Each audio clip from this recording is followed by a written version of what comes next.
سلام به همه شما. ما پرواز خوبی داشتیم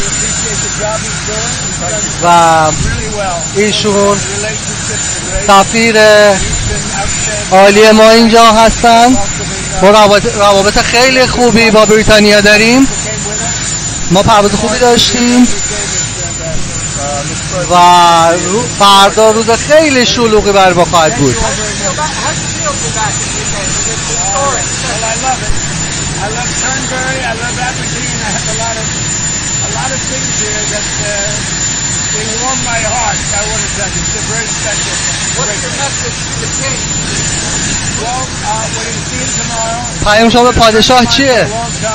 ما فردا ایشون رو میبینیم و ایشون خیلی وقته که دوست منه و همه به ایشون احترام میذارن و دوستشون دارن. منم دوستشون دارم.